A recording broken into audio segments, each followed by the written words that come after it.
bit the last couple ball games, and I think they're sort of a little questioning right now who they are at this particular time. Larry Johnson, the leading scoring team in the NBA at 111.3 per game. See, Charlotte's a great shooting team. They're #1 in free throws, and here's a long pass. And Barkley to Marley to steal. Out to Barkley, look out. Blocked by Larry Johnson.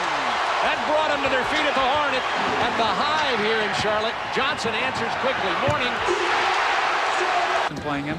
Bogue sees the lane open. And then he saw Danny Shays. Clock winding down once again. 2 seconds to shoot. Larry Johnson with a Barkley's turnaround jumper. He's been holding on to the ball a little bit here in this first quarter. Larry Johnson using his strength to get inside. Back. Kevin Johnson.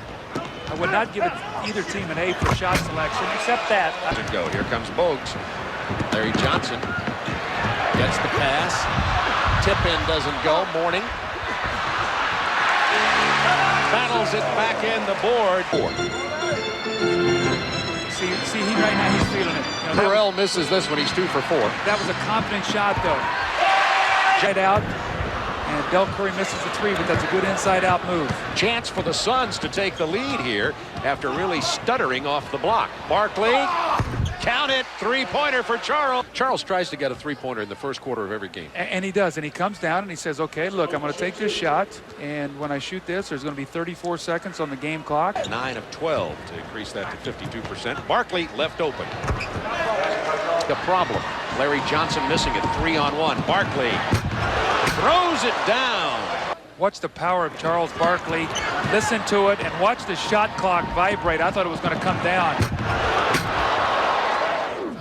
In just a moment. Elliot Perry used to be property of the Hornets. Boy, would they like to have him right now. He couldn't do that when he was here. Basket did not count. Wave it off.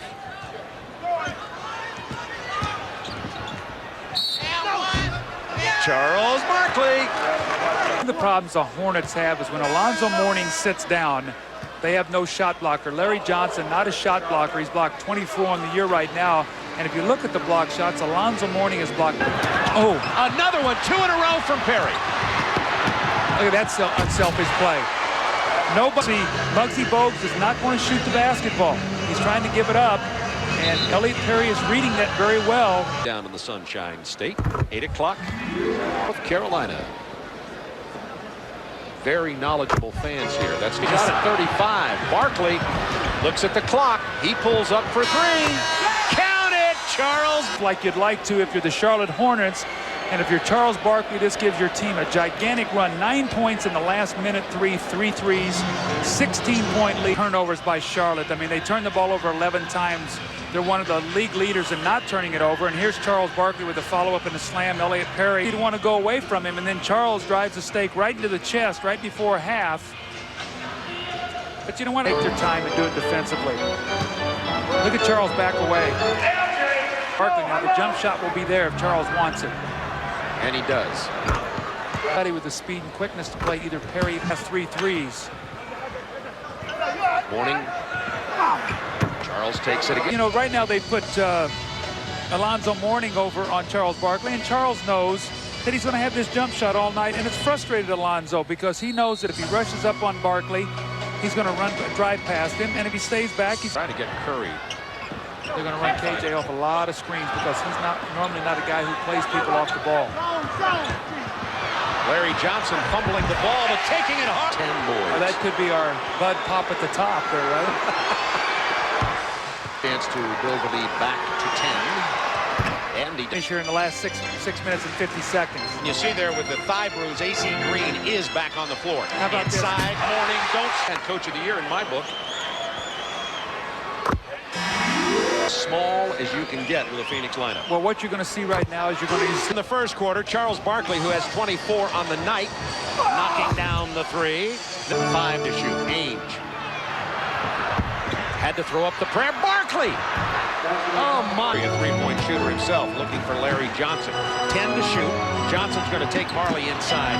Nice move for Brent. Had their chance. Mourning missed a short left-handed hook. Now, Barkley likes to get to the middle of the floor and shoot a jump shot. Like there. And Barry Alonzo knows he's got to give him some ground. And Charles just pulls up. Alonzo, that's great defense. He's got a hand up. He doesn't foul him. And Charles makes a sensational play. This is why he's one of the game's great players. And he does it with confidence. That, you know, I mean, look at Charles. Well, almost every time. Our Budweiser player of the game, 29 points, 15 boards, 3 assists. And Charles once again put the dagger in late in the ball games, and the great ones do it so many times. Charles, I was talking to you about Michael Jordan before the ball game, and it reminds me of this. You tell him right now, if he come back, we'll see him in the finals. We have a repeat a couple of years ago. Well, he would like that, Charles. He'd like a repeat. You want to like change the scenery, talking. right? Though? Hey, we got confidence in our team, and I hope the Bulls get there. It'll be great if he comes back. And if they can get through the Eastern Conference, we like our chance in the West. That'd be great. You know, that was the highest rated final ever. It'd be good to do it again. Charles, did you get dazed on that shot from Alonzo Mourning? It looked like you were getting ready to go down. I thought you had a cut, but apparently not. First of all, I don't want them to hurt this masterpiece known as my face. That was the only thing I was really concerned about. I was dazed for a little bit. That just goes to show you why I play basketball and don't box. It's hard to tell when you're dazed, though. You know now, what I'm Charles, saying? I said something. See if this will conjure up some memories. Game 6, San Antonio Spurs. This is David Robinson instead of Alonzo Mourning. Didn't you do this same thing and you pull up and you need a jump shot to eliminate the Spurs? Is that right? Yeah, I closed down Hemisphere Arena. That was just I had great confidence when I went up to make that shot. I wish I could have waited a couple more seconds, but he was backed up so far. I got a good shot. And, hey, worst thing you can happen, you can miss it. You're all right. Doug talked all game long that nobody could stop you one-on-one. Larry Johnson didn't do it very well, so they put Alonzo Mourning. And when they put him on him, you take him outside because you have that jump shot. Well, I missed my first couple, but they were good shots. They were on line. They were just a little short or a little long. And that's all I concern myself with. If they're not going left or right, it builds my confidence even if I miss them. So I had great confidence in my jumper all night, even though I missed 2 in a row that I should have made, but they were on line, so that's all I'm concerned with.